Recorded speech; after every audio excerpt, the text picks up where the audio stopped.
Ladies and gentlemen, this is Gamertag Radio.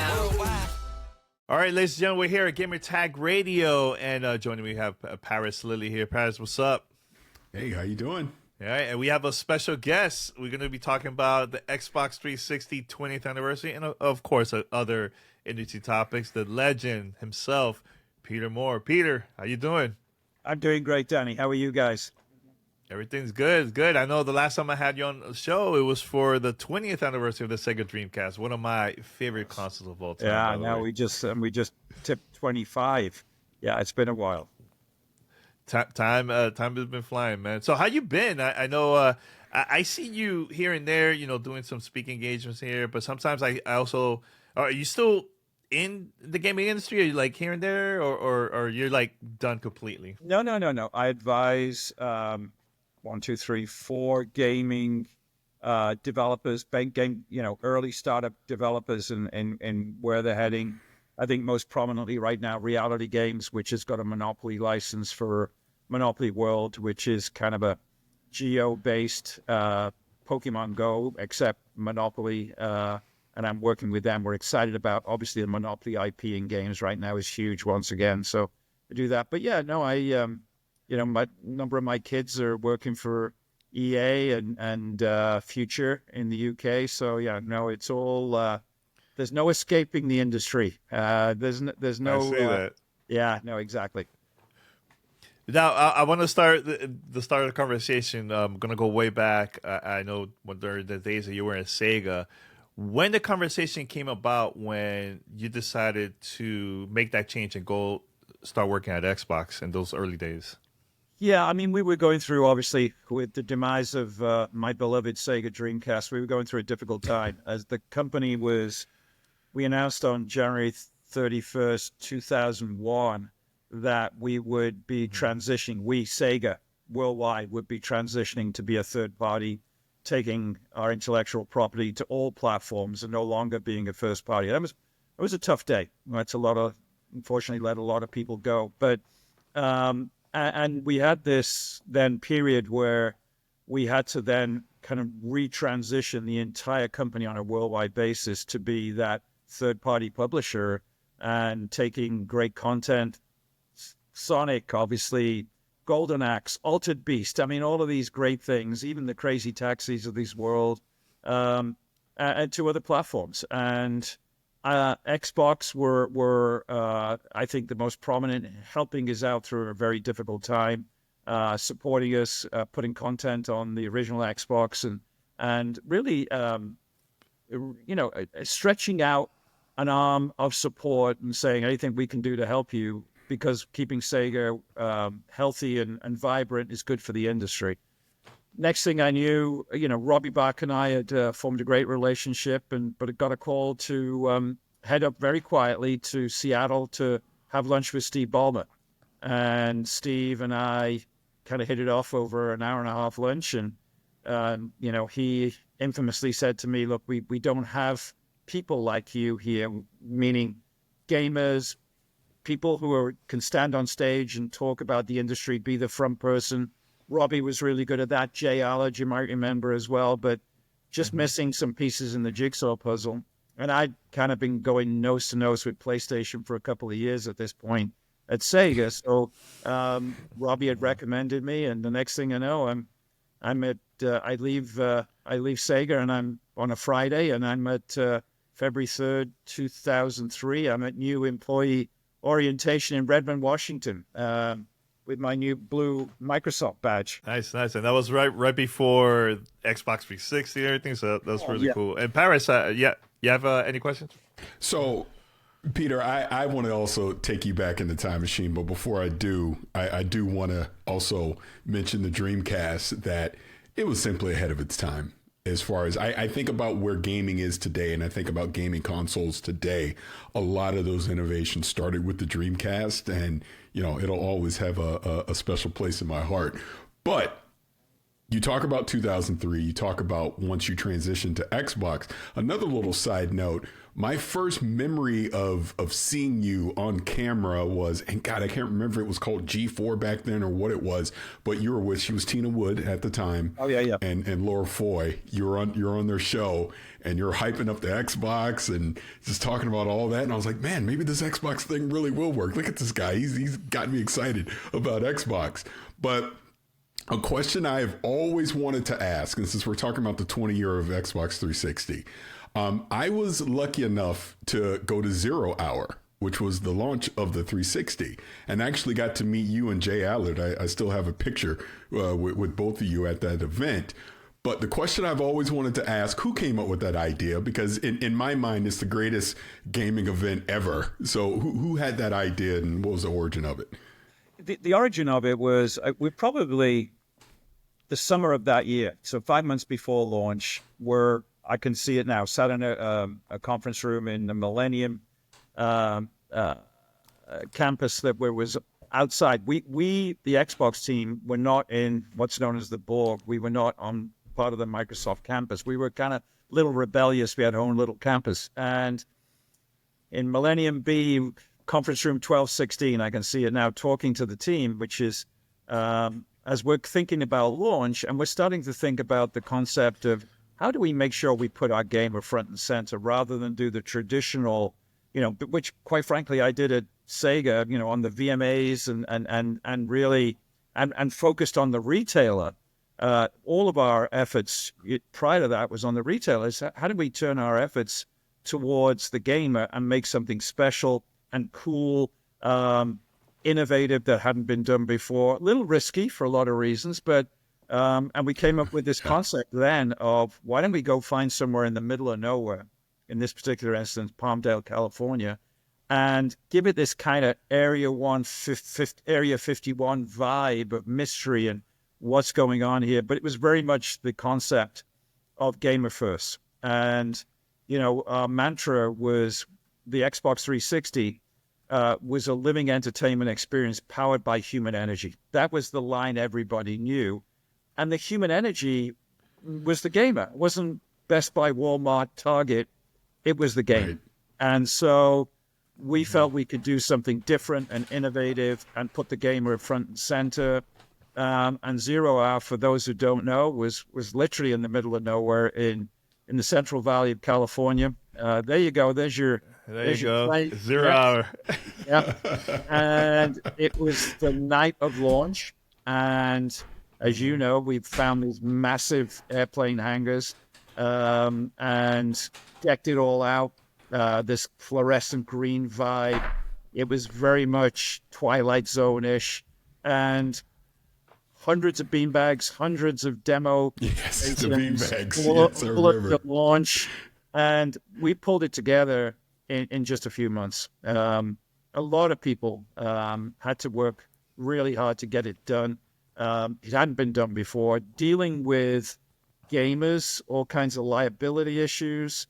I'll tell you a little story that I may have told, may not have told, but first guy in line, somebody comes to me and says, he's carrying a gun. And wait. Oh, my God. What? Yeah. And, stuff. We had security there. And if you recall, Paris, there was like the parking lot, people that come in RVs. And the idea was, how far away can we make this place and difficult to get to that gamers will go the extra mile to do it? But yeah, I always remember somebody coming to me and there was a line to get in and everybody got there in the afternoon, ready for midnight and what have you. And yeah, guy says, got a gun. And it was fine. He had a carry license or whatever, but we asked him nicely, don't bring the gun in there. And, imagine. Stuff that we hadn't thought about, it came together so quickly. And but I remember everybody having a great time. Jay and I said a few words, and then, of course, the hangar doors opened, and you can still see the photographs online of this green glow. And there were... Oh, yeah, I have them. Yep. Yeah. Hundreds. Yeah, it was amazing seeing pictures and videos on that. Yeah. It was really cool. It was this first movement to move away a little bit from the retailer being our primary focus and the gamer being our focus. And, that accelerated as we moved digitally into this world of where no longer was the retailer your customer, you guys were our customer. And certainly at EA, we accelerated that movement as well. But this was very much about gamer first, putting the gamer first. Yeah, I know during those days, and look, the 360 era, there were so many exclusives, so many special moments. Experience that as a fan. What was like your favorite either 360 exclusive moment where like either an announcement or a partnership with a third party? Because I would love to hear your thoughts on that from back in those days. The two that jump to mind are kind of back-to-back E3s, the announcement of Halo and everything. Yes, the tattoo. Yeah. And then the following year, it was Grand Theft Auto, and getting that franchise on the platform. Yeah, it was again, a big for deal. those who don't know, it was a PlayStation exclusive for many years, and you could see how that franchise in particular, and look at it now, was starting to drive a more mature consumer. It was starting to take full advantage of, obviously, the graphical power of the high definition of Xbox 360. And I think it was the stickiness of GTA. It said to gamers, we see you as mature adults. This is no longer content that you will pass through in a phase and get onto more mature things.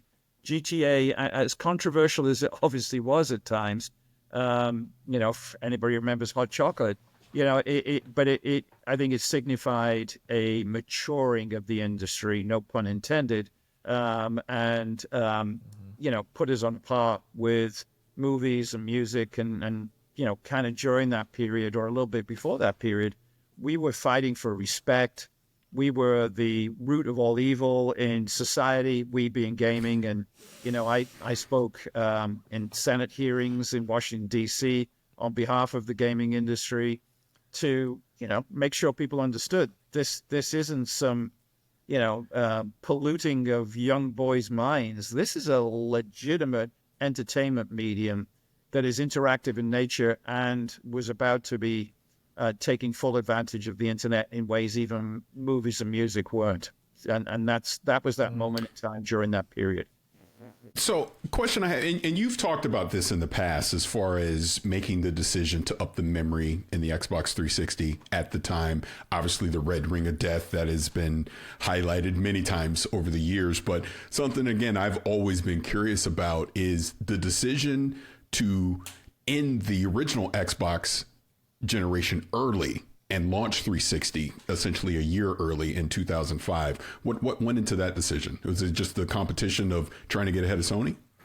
It was a combination of other issues. Look, we were losing money right, left, and center on the original Xbox. When your install base and your attach rate to the install base are so out of sync, we knew where we were going with high definition, with broadband in particular, and the legacy platform, the original Xbox, wasn't going to deliver that. And there's an inflection point. There's a law of diminishing returns in video games that if you haven't sold in enough units, and even worse, if your attach rate of software to hardware is below where you were projected, you're just hemorrhaging cash. And we were. I mean, the good news is we were Microsoft, so we could afford to hemorrhage cash, taking the long view of where we wanted to go in the industry. But at the same time, it just made no sense. We weren't bringing in gamers that we wanted, and we were very fixated on broadband being the future, and very much delivering a high definition experience. One of the first high def console that 720p 1080i. I think at that point 7.1 sound. Yep. Perhaps most importantly, delivering Xbox Live. Which the original Xbox wasn't going to be able to do for us. So it was probably a unique situation. So we're going to go out of business for a little while.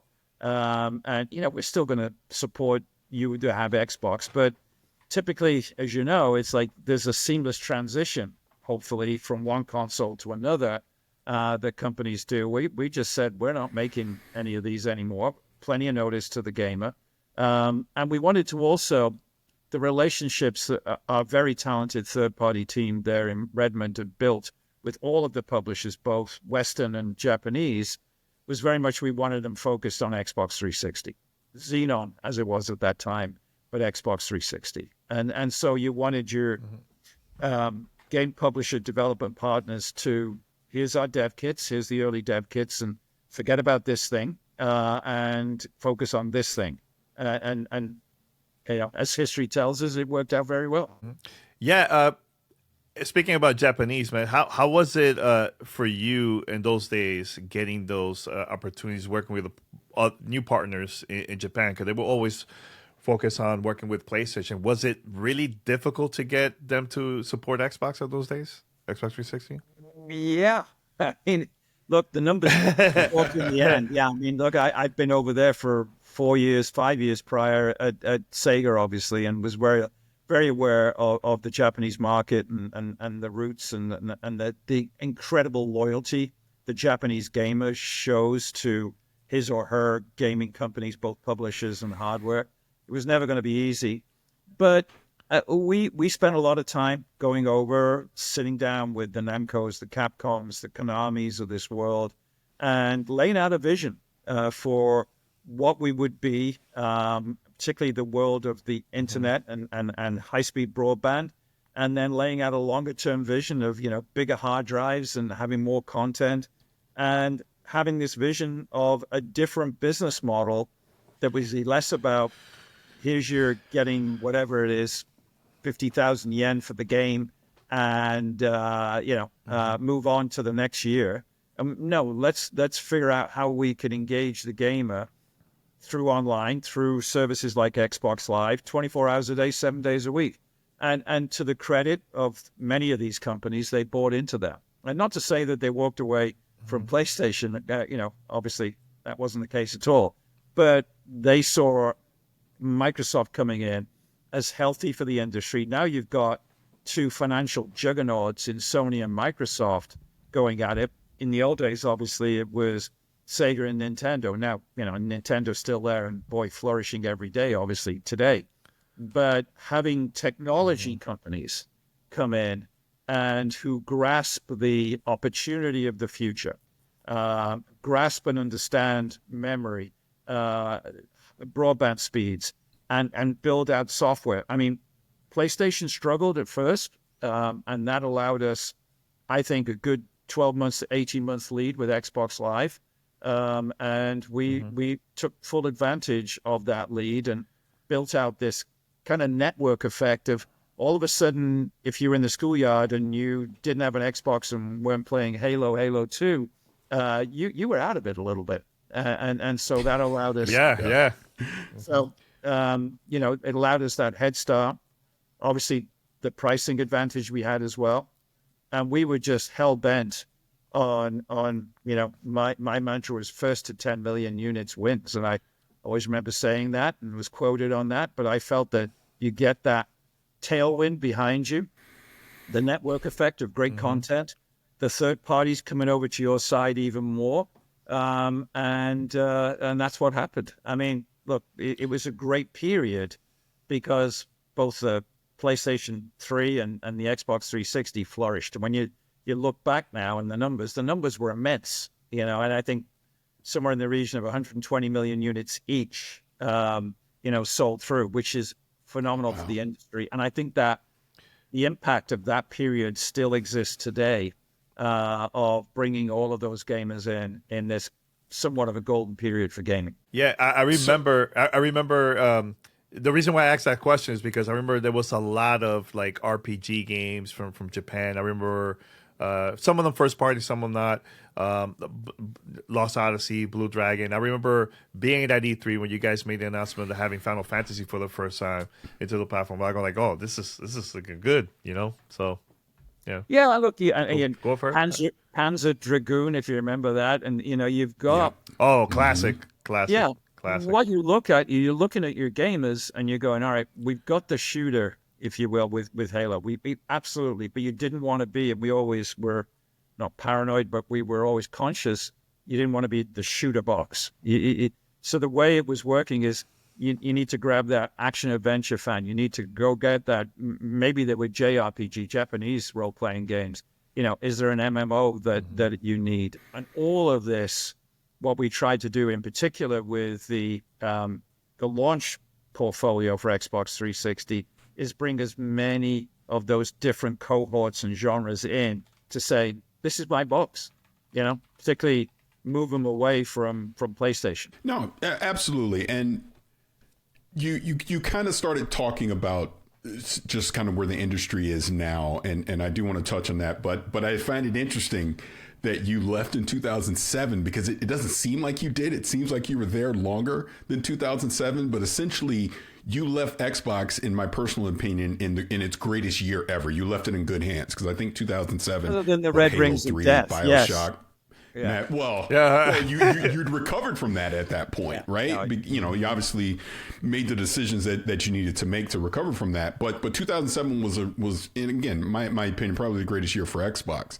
The reason I bring that up is I want to fast forward to where we are now, today, because back then, obviously, exclusive games and some of the third-party deals that were being made, like with Grand Theft Auto, were essential to get people to buy the box. So that was the box for them. Like I remember when Call of Duty, when Modern Warfare came out back then, I just thought of it as being only on Xbox, even though it was on other devices at the time. Obviously, Halo 3 was a big deal that year as well. But I want to talk about now and what Xbox is doing right now, because it is clearly controversial.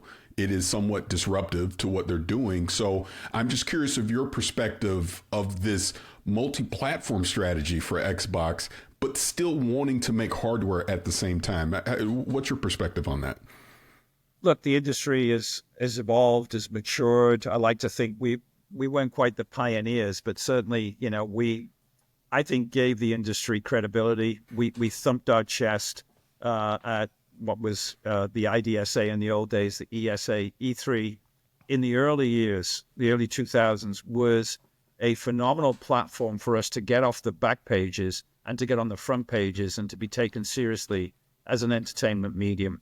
With cynical press, who again blamed all of society's ills on video games, waste of time, creating violence, blah, blah, blah, all of that. And we needed to do a ton of missionary work in those days. And at the same time, we were young enough to have fun and do all the daft stuff that we did and all the stunts. And I think that, the console wars that you're kind of alluding to were healthy for the industry. And look, I've said it before. We just, certainly I did, encourage the battle because I think gamers loved to see Xbox versus PlayStation, maybe Nintendo as well.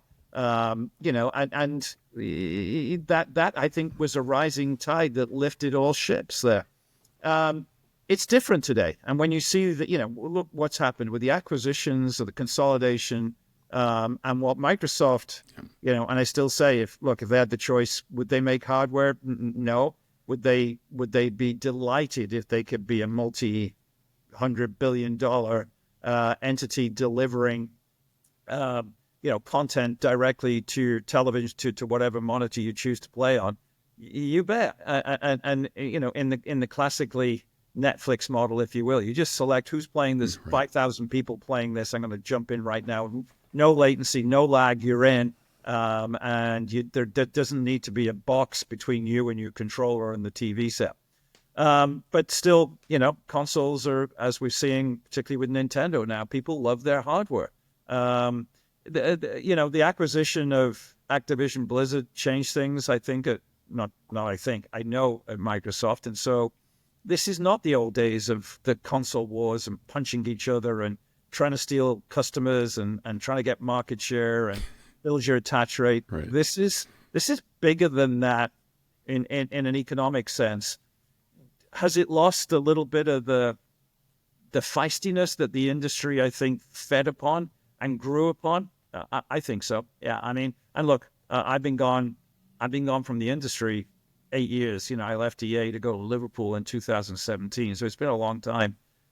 Do I yearn for the old days? Do I look back fondly to when things crop up in my social media feed of this was you 15 years ago and you see great photos of things at E3? Yeah. But I think we as an industry then position the industry for where it is now. It's different. And yeah, what Microsoft is doing is no longer we're going to get as much content on our singular platform and the PC, and we're going to fight for that, and we're going to pay for that, and we're not going to give it to anybody else. And those days are clearly over, as you can see.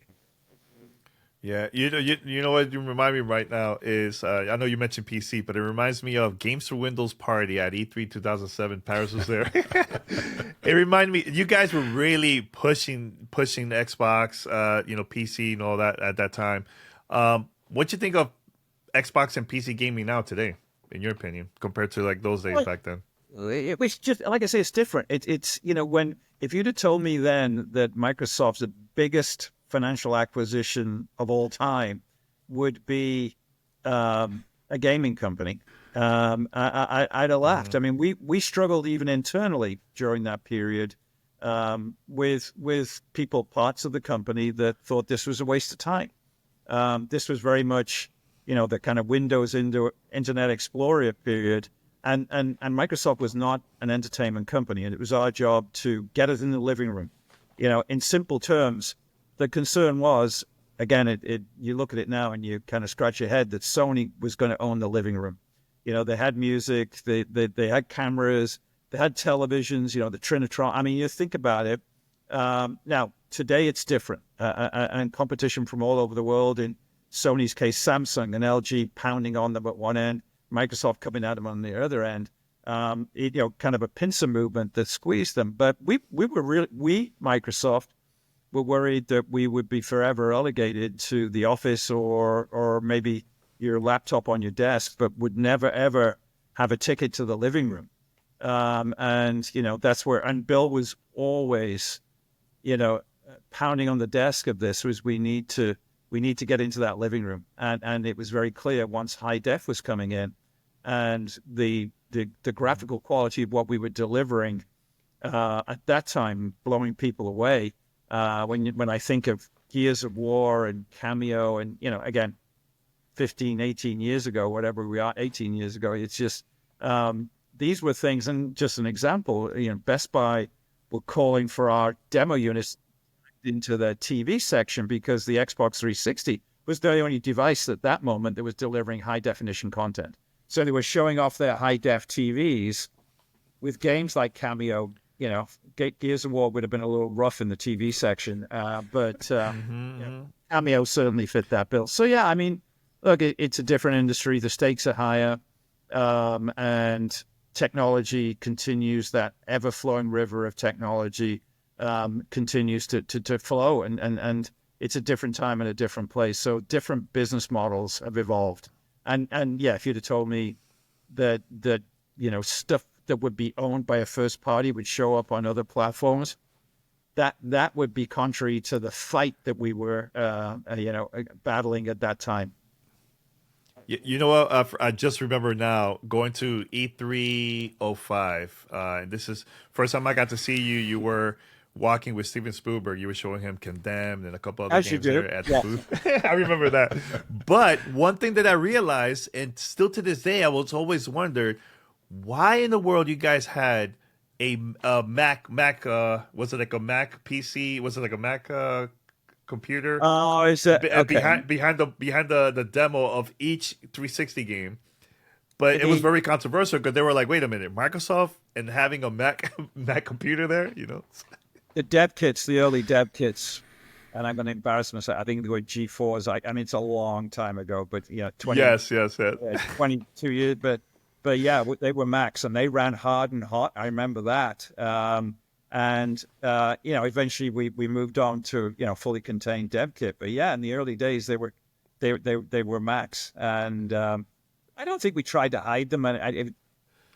Well, we did at first, but just. I mean, it wasn't open to the public. It was like very hidden, but I think somebody saw it and that's how it went around.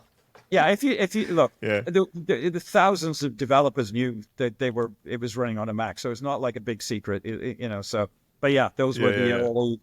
And I don't know. I'm sure I'm wrong, but I want to say it was a G4 something from Apple. Old school. All right, Paris. Yeah. I mean, really, because again, thank you, Peter, so much for taking some time to talk to us. It's clear and an honor getting to talk to you, which kind of brings me to this question, because you've talked about that era and how you look back on it fondly. And it really was the wild, wild west when I think back about that, getting into content creation back then, and just, everything was completely different to what it is today. But I am curious for you, when you look back at that era and you look back at your career in gaming, what is it that you want to be remembered for as far as your legacy goes? Yeah, Sega was, so look, what did I know about gaming? I was a shoe guy at Reebok. And so right. a recruiter calls me and says, and why did they call me? Because in those days, it was teenage boys. That was the core demographic. The graphical quality, the power of consoles was insufficient to keep you hooked after a certain age. The content that was coming through just was not mature enough. And so it's a phase you went through. But yeah, and I was so fortunate that a recruiter and Bernie Stoller, God rest his soul, said, yeah, you're perfect because you know how to engage from a marketing perspective with teenage boys. And that's who we engage with in video games. And so I look back very fondly at a little bit during that Sega period, which was the Wild West. And as I said, I appeared in the Senate hearings. Me, Strauss Zelnick, who was not in video games there, he was still in music. Greg Fishback of Acclaim, which I read is coming back. And it was the John McCain, Joe Lieberman hearings. And it was the period which most of your listeners will remember. Tipper Gore, who was Al Gore's wife, was attacking, content and American values and trying to put censorship on music. And look, out of those hearings, she ended up in some rap songs for sure. Well, yeah, but we needed to thump our chests and say, we're not going to be censored. We were accused of marketing M-rated games to teenage boys and girls, and we changed. The ESRB ratings came out, we changed the way that we market. This was very much, in those days, magazine marketing. And so magazines that had a demographic circulation of teens, we weren't allowed to put M-rated games, all that kind of stuff. But was more important that we stood up for ourselves on the Hill in Washington, D.C., and we did. And so that was and I'd only been in the industry a year. That was a moment of pride that I was there, looking up at these senators and explaining that we were not some, societal ill that was polluting the minds of young boys all around the world. And then I think, during that period, I had so much fun and did so many wacky things, but we were trying to accelerate what we had started with the Senate into the world of entertainment, that we needed to be taken seriously. And, we were already touting bigger than movies, bigger than music, but the interactivity of games was obviously superior to any other media, and still is to any other medium. And then having to justify the fact that if you were a gamer, particularly, playing strategy games or fast twitch games, you were learning skills that would allow you to take those skill sets learned into the outside world, because people couldn't get their head around games were a waste of time. And we would argue, no, they're not. You're learning strategy. You're making fast decisions.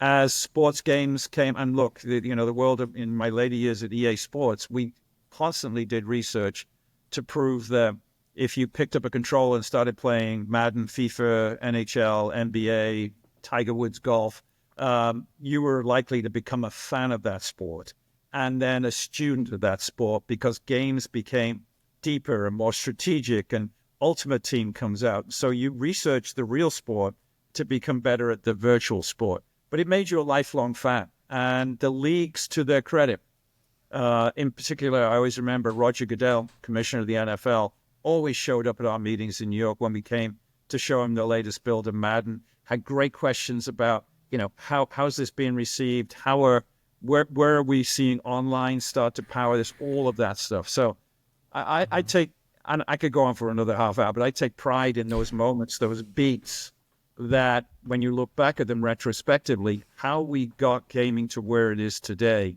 Because I think young gamers today don't remember, it was underground and despised in certain quarters, and the media, the tabloids, anytime there was an unfortunate shooting, they would try to find a video game hook to blame it upon.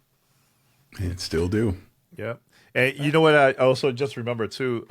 So at that time, we used to go to E3 every year, right? And I remember the first time I heard that EA decided to do their own event outside of E3. That was like a big moment in the industry, because now we were like, wait, one of the biggest publishers, they're not attending E3 anymore. And that fast forward to today, E3 doesn't exist anymore. And now there's events like Summer Game Fest and this other ones. What do you think about that, not having events like that, in-person events in the States? Because I know we'll still see that in Brazil. They have events still, and also Gamescom in Germany. Yeah, I mean, the E3 served its purpose, but its time had run. E3 was great for us every year in the summer, getting stuff on the front pages, doing stuff that we would get not just games journalists like yourselves, but full-on front-page journalists of the New York Times, LA Times, San Francisco Chronicle to cover E3. It became very expensive, and it was trade-only all the time. And the world was moving to digital. The world was moving to content creators like yourself. And we no longer, the ESA, no longer felt that we needed E3 trade-only, media-only. And people like Jeff Keighley doing what they were doing, Games Awards, and more content cropping up with the power of the internet, things like podcasts, and allowing people to engage in a very different way. And look, if you were EA or Xbox or Activision, you're writing, $15 million checks to be there. And could you use that money more effectively to talk to the gamer direct? Yeah. You bet. And it was E3 used to be about taking orders, from retailers, showing your GameSpot and Best Buy and Target and Walmart, Toys R Us in the old days, your games, and getting a feel for how many units they would want. Well, that went away as well. So I loved E3. I attended 16, 17 E3s, but its time had run. I'd seen this before in my previous life in sneakers, in the athletic footwear. We had a huge show in Atlanta called the Super Show. And eventually it became clear that, again, the tens of millions of dollars you were spending, you didn't need to. And, what happens then? I remember Nike pulled out. Within 30 minutes, Adidas pulled out.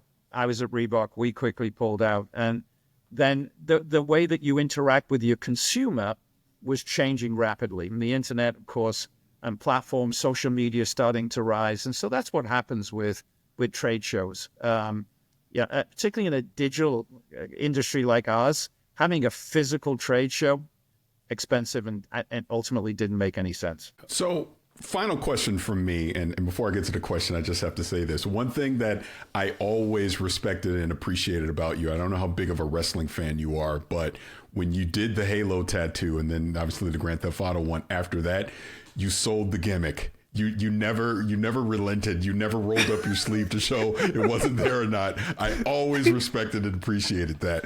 But you touched on one thing, what you're just talking about. You mentioned social media. And I, again, from your perspective, I'm very curious.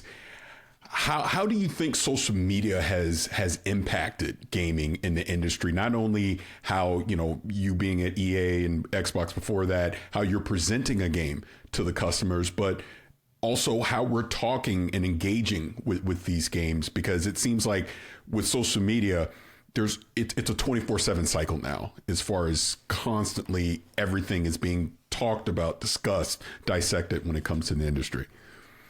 It's always been a double-edged sword. Look, in the early days, at the very early days, gamers were not given any insight to how the game was going. If you really behaved yourselves, right, we might show you a screenshot, but it was very much everything is under wraps. Everything needs this big hurrah E3, wherever it happened to be. And, whether it was like for competitive issues, I don't know, but the mentality of the industry then was, do not in any way show anything you're working on. We started to flip that at EA, no pun intended, but gave flip cameras to our developers to do like daily updates. And, I kind of saw this in the movie medium with Peter Jackson when he was doing King Kong. And he did like a daily update called Kong is King, if you go look at it, and where he talked about, and his high-end technical staff talked about the challenges they were facing in doing the movie. And this really, I always remember that, kind of flipped the story around from, we're not going to show you anything because we've got to be secret, big surprise, to we're going to bring you along for the ride here, and we're going to build community as a result, and you're going to be feeling like this is your game because we're sharing just about everything with you. And so, social media, look, for me, I jumped on Twitter early, even though my great friend David Tinson, the head of marketing now at EA, kind of steered me away from it for a while. But we were going through a tough time at EA, worst company in America, all of that silliness that was going on. And so I started to engage with gamers and try to help them out and give them explanations. And so I was on Twitter, and very quickly, and I always remember this, Twitter then started to try to get its arms around abuse and racism and homophobia and misogyny and all of the things, that when you throw open to the unwashed masses a megaphone, that's what you get. And you could go look it up. I got into I wasn't in a conversation, but a gamer in England claimed that FIFA was scripted, and by that it means there was code in there that if you scored a goal, then the game could score a goal. There was a script, and you could never win 10-0 or whatever. There was always a scripting in there. To this day, I don't believe there was. Man, this guy, I hope you die. I hope your kids get cancer. I hope, this was, if you go look at it, you still see the stories today. And so I filed. Twitter had just come out with its new kind of terms and conditions and and they said, no, this doesn't violate T's and C's. It's like gang rape and set fire to your kids in the trench and all of this stuff. And so it was one of these moments in time where you questioned, the value of social media. Look, I think, yeah, absolutely. It and in today's world, in today's America, I mean, without getting political, but there are mediums that people really are not qualified to, be a part of and give their opinion, because it creates divisiveness. It's obviously misinformation. And I think we're in a bit of a mess right now, because of that. People don't have the critical thinking skills to see what other people are saying or what's being served up to them, saying, well, that's not right. You just don't have it. So, right. But in gaming, yep. I think in gaming it's been valuable per se, used well. And certain developers and publishers that I watch use it really, really well. But it could be a rough ride out there. Oh, it could be very rough. My last question, Peter. I know you've always been looking around, checking out the news, man. What are your thoughts of this new Nintendo Switch 2 coming out in later this year? Very curious about that. God bless them. I mean, how many times over, I don't know, 30 years, you write them off. GameCube, you think about it, and things that landed, things that didn't, but they stuck to their guns. They stuck to their business model. They stuck to their focus on their first parties. They stuck to it. And when the Switch came out, we're all going, wait, this piece and that piece and all of this comes together. And it was a slow burn at first, if you remember. I mean, this thing didn't explode, but it's Nintendo. And they, for 30, 40 years, have captured the hearts of gamers of different generations coming through. They, have kept true to their roots. Unbelievable multi-billion-dollar IP and Mario Brothers, obviously, and you think about Zelda and all of the things that they've done. And once you've clearly, with the Switch, is it 8 years in now? I think, is that what it is? I'm trying to think. Yes, it is. Yeah. Is it the 8th year? 2017, yeah. That's a good cycle. Yeah. And then if you could now, and it's still red hot. It's not like the old days of, you're all of a sudden price points are going down. Nobody's buying the new one. There's that little bit of a 18-month period where game publishers struggle because the new consoles, even if they come out, hadn't hit a good, decent install base, and you couldn't get $59.99 or whatever it is for your games on the old consoles because people weren't buying at that level. So if Nintendo pulls this off of a seamless transfer of, down on the runway, straight up again and go, I mean, God bless them. Great for the industry. Yeah. You reminded me of something as you were talking about that. Same. Because again, I remember you when I talked about you being on with Tina and Laura way back when you were basically selling everyone of like, oh yeah, you get an Xbox and yeah, go get the Nintendo as a supplement device. And it's so funny how now that is completely flipped. Yep. Well, Yep. I mean, look, I said you could, because PlayStation 3 had come out at like $5.99. I said, you could go get yourself an Xbox 360 and whatever, and a Nintendo Wii, I think it was. I'd still have like $50 in your pocket. I don't know. And those are the fun things you could do and just, have this kind of console war fun going on with each other. And I think gamers loved it, and I think it was great for the industry. Yeah, and one more thing that reminded me too, Peter, when I had you, I think we went to Xbox headquarters. I think it was '06 for Lord of the Rings game, and we did like a round table, and you were not convinced with the Wii. I remember you said something about motion control that the media picked it up right away. And we're like, wait, he's not convinced? Like you were not convinced at that time. Yeah, I remember being at TGS Tokyo Game Show when Iwata-san pulled out the Wii from behind the podium, and I was with Robbie back. I go, "What is this?" And look, you have no. It's so different, so new. Your first reaction is, "Well, that's just never going to work." Yeah, well, I've been wrong in a lot of things, and I was certainly wrong there. That thing, and Wii Sports. You think about the things that drove it, and it did a great job for the industry in bringing the family into gaming and in a way that was fun. People are still intimidated with a video game controller, but if it's just swinging the controller like you would a tennis racket as it was, and just you can still remember those screenshots and that imagery of all the families having a great time. Wii Sports was amazing. Yeah. Well, Peter, I just want to say thank you for taking your time from your busy schedule beyond the show, man. It's been great talking to you, and hopefully we'll see you around in the future at other events. We'll see, Sure. Absolutely. Yeah. Guys, great seeing you. Thanks for inviting me. Thank you. All right, Take thanks care. a lot. Take care.